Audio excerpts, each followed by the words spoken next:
Article 101. La politique cosmique et les gouvernements invisibles par Sandra Vimont. On me demande parfois de commenter la réalité de la politique qui existe sur les hauts plans de la conscience humaine. Alors voici.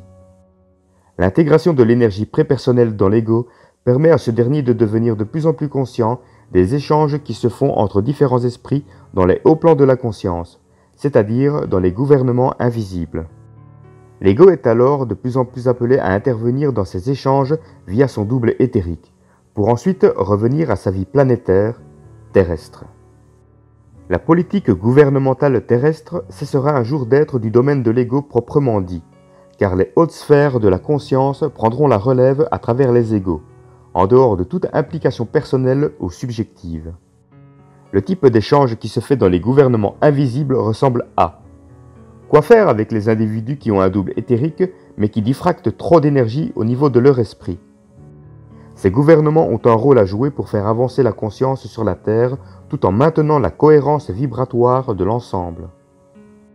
La force principale de ces gouvernements est le travail d'équipe.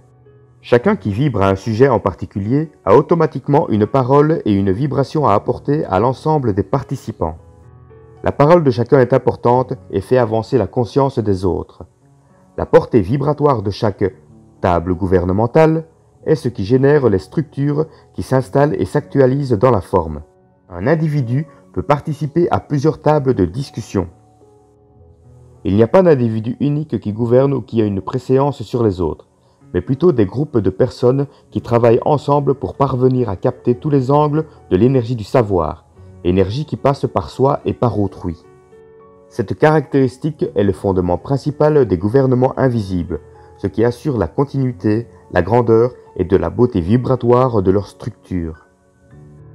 Enfin, il n'y a pas d'opposition subjective ou de guerre de clochers dans ces gouvernements, mais plutôt une vibration qui se définit de plus en plus. C'est l'implication de chacun qui mène à l'aboutissement. Cet article provient de la page www.supramental.biz. Voix narrative de Dorian Roméo.